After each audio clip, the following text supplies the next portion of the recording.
Steve Lieberstein from U.S.A reporting to you from Electronica 2014. I'm here this afternoon with Jack Pattie, president of Ventec, and we're going to talk a little bit about Ventec's profile in the U.S. and how that's changing. Jack, welcome. Thanks, Steve. I really appreciate your time and letting us, let me talk about Ventec.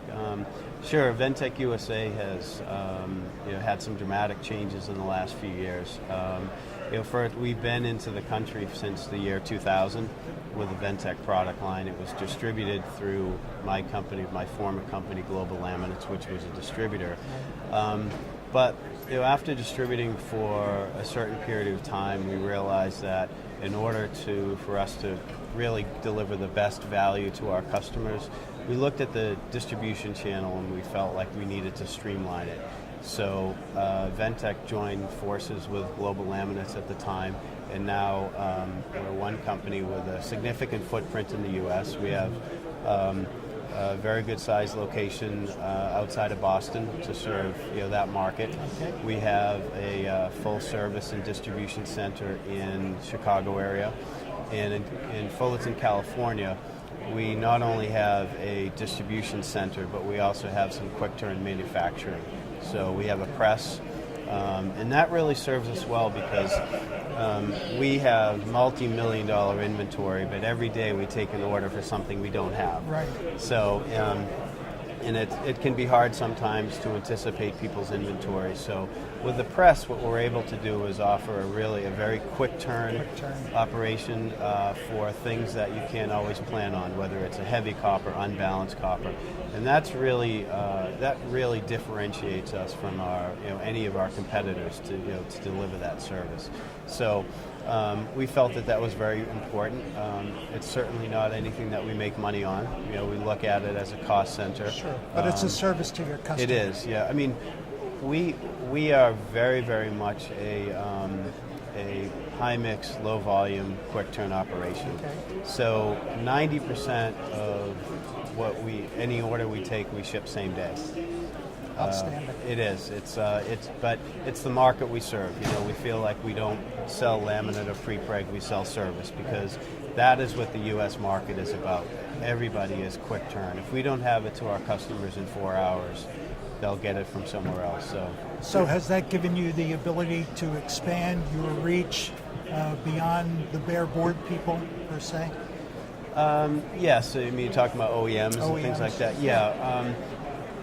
We realized a few years ago that was, quite frankly, one of our weaknesses, that we hadn't really addressed that market. We felt like we've got really terrific products, but one of our weakness was some of getting out into the market and marketing our products, very good launches, and educating the OEMs about our products. So in 2014, we launched a program. We hired a really dynamic gentleman named Martin Cotton. Great. He's comes from a board designing background and really smart, great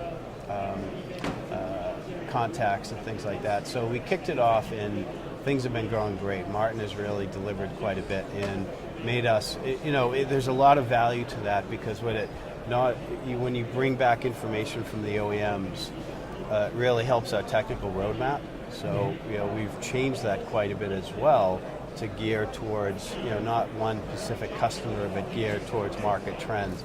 So that's been some really valuable information, and we have a plan to triple the size of our OEM marketing program in 2015. So it's been great. We've been concentrating a lot on the signal integrity, the mil-aero, and also the IMS products. So that's really where we see our strengths in the future.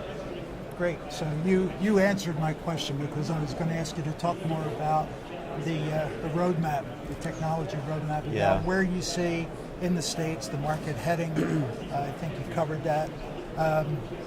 What about automotive? Do you think there's some growth? Maybe not so much in the U.S.A.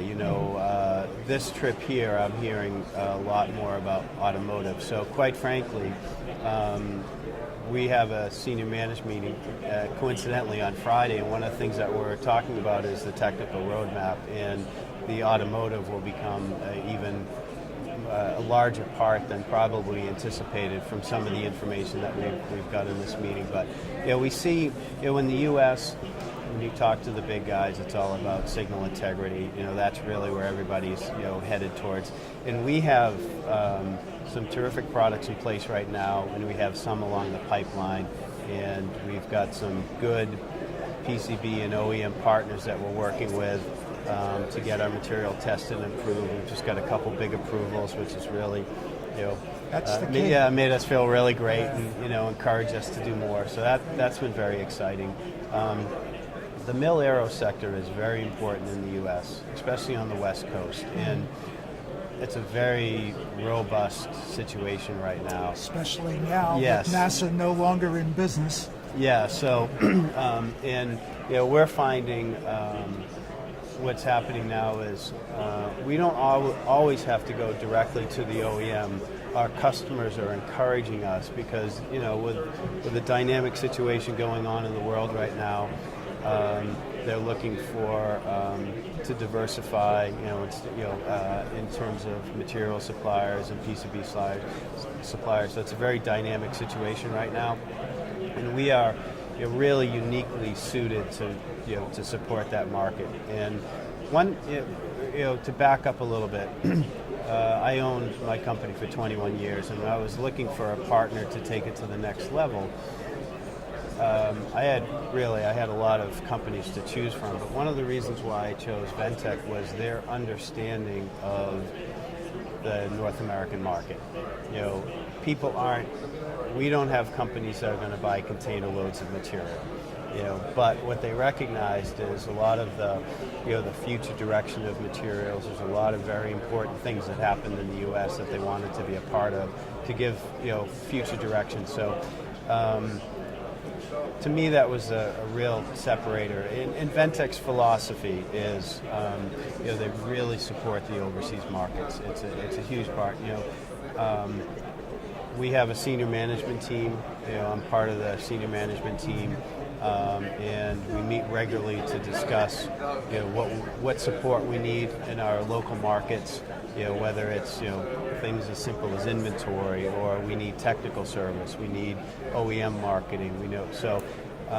And what's really interesting is they listen to us. So it's unusual. Yeah. So and we can affect the change of the company, which is one of the reasons why I think Ventec is a wonderful. Well, company. they're letting you drive what's happening in your market. Yes, and they're responding to that. And it's really important. I would say the support. Talking about the footprint, we have just underwent a close to $300,000 expansion in our Chicago facility. We have another $300,000 expansion facility going into our California facility. And they're different markets, so we're doing different things. And in the California market, where we are really driving the mil-aero business, we are just took on additional space, so we're doubling the size of our facility because products like polyimide are so important to us. We've got putting in dedicated pre-preg fabrication rooms, one particular for polyimide, one for epoxy. We just bought a brand new diamond blade saw. So we've got, and it's not just the physical, the equipment and thing. We've also invested in people. We've hired, we've got a couple terrific sales guys, that have come out of the industry with a lot of experience. We hired a new general manager for our facility out there. We're also, our previous situation, we've had sort of a dual role of a technical and salesperson. But now we're completely separating our technical staff from our sales staff because we're seeing more and more the need to do that. True technical specialists. We do, yeah, and it's really, especially in the California market, it's high-level technical service. It's not just doing a press profile. It's really entering into a partnership with our customers out there, and that's what we like to do. One of the things that in working with our customers, is we try to create these service level agreements. It's not anything that our customers will sign. What it is, it's a partnership where they will give us information And in return for this information and their help in certain things, we make a commitment to them in terms of whether it's material supply or technical support or anything like that. And because if we're going to grow the company, it's beyond commercial relationships just built on price. We need to be, at these high-level companies, they expect us to be a partner in the business. Not just today. They really want to dig in and they want to know what your technical roadmap is. So if I decide to be a partner with you, where are you going to be in 2, 3, 4, 5 years? Right. And so Ventec is in it for the long run? They are, yeah, they really are. And it's not. It started in the year 2000, so it's not one of the oldest companies, but it's got a good pedigree of senior management and shareholders that are really committed to the business. And we have a new factory being built in Suzhou right now.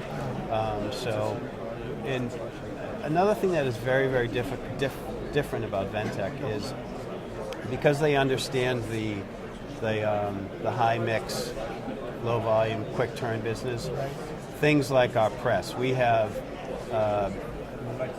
huge treating capacity, because one thing that Ventec does is they understand the quality of how important the quality of treating the prepreg is. So we run our treaters really slow, probably 40% slower than anybody else, because of that wettability factor.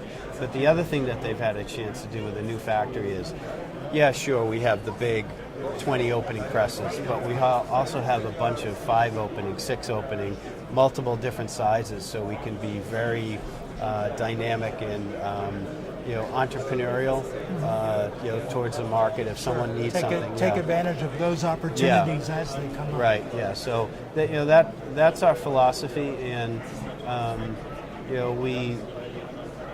we have a very